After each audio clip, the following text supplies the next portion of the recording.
Now that we've looked at the use of integer constraints on our decision variables, it's time to extend that look a little further and look at the use of binary decision variables. First of all, I want to emphasize that putting the binary constraint on your decision variables is conceptually no different than using the integer constraint. It's subject to all the same limitations and issues that come up there. So anything that I said about the use of integer constraints applies equally to the use of binary constraints. And that would include things like your inability to get a sensitivity report out of Solver and potential issues with convergence of the algorithm to a solution. Okay, you can refer back to the previous tutorial on integer variables for any of that. But for now, we want to look at the special circumstances that we can address with binary decision variables. You probably already noticed that some of the problems that we have done have naturally called for binary decisions to be made. Things like assigning a swimmer to a team, things like shortest path driving directions.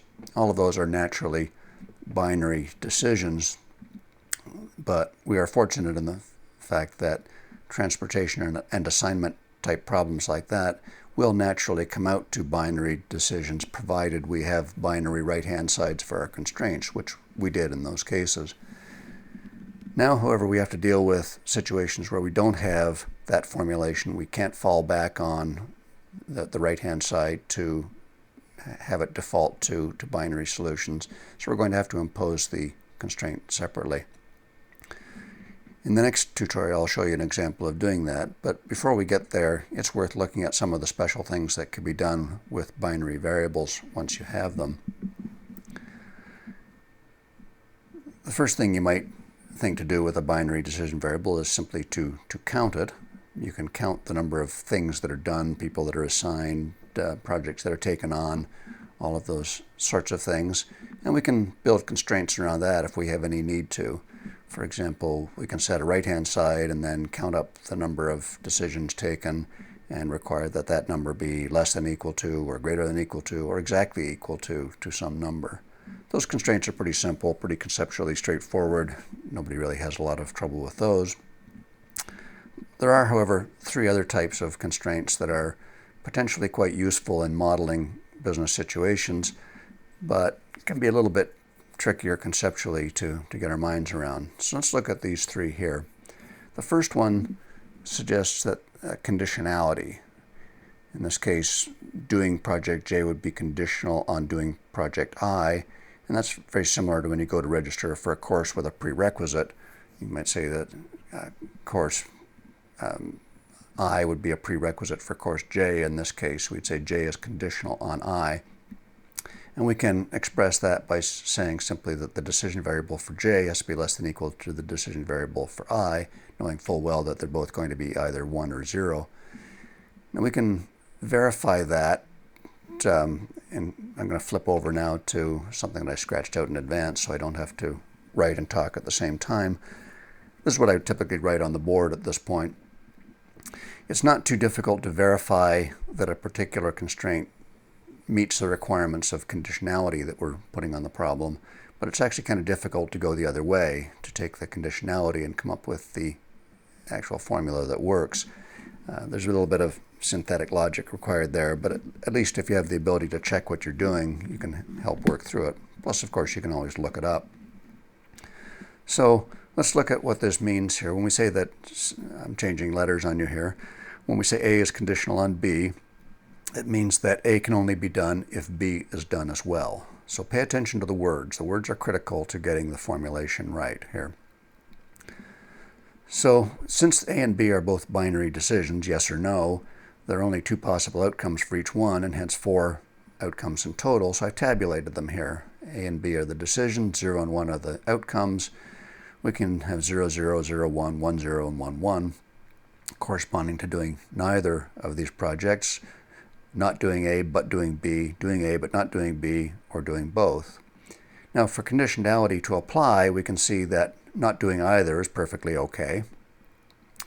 To not do A but to do B is okay because A was conditional on B, not vice versa, so that's okay. But it's not okay for us to do A without doing B first. That's what conditionality means, so that's not okay. And finally, it's perfectly okay to do both at once. So the formula that I had proposed to you was that the decision variable for A in this case should be less than or equal to the decision variable for B. And we look down here and we can test that. So less than or equal to this, yes. Here it's true, here it's not true, and there it's true. So this matches up perfectly to our requirements for a conditionality constraint. So we can use that formulation to express conditionality in a model. The next one that we want to look at is the co-requisite requirement, and you'll see this on Banner as well. Sometimes you have to sign up for a lecture and a lab section of a course at the same time, or you can't take either. That's what we mean by co-requisite. If you do one, you have to do the other, and vice versa. And we can make that happen very easily by putting in a constraint that says the two decision variables have to be equal. So they've either got to be both 0 or both 1. And we can verify that the same way that I showed you here. We've got a co-requisite requirement. We build a little table. That's okay, that's not okay, that's not okay, this is okay. Our test was that A should equal B, that's the constraint. Here it's true, here it's not true, here it's not true, here it is true. So again, it matches up perfectly to what we're trying to accomplish. And that's a valid constraint to establish the co-requisite nature of tasks A and B. The third one we want to look at is mutual exclusivity. And that's the case where you can do one, you can do the other, you can do neither, but you can't do both. An example of that in Banner would be they don't let you sign up for 2 courses that are offered at the same time, in the theory that you can't be in 2 places at the same time.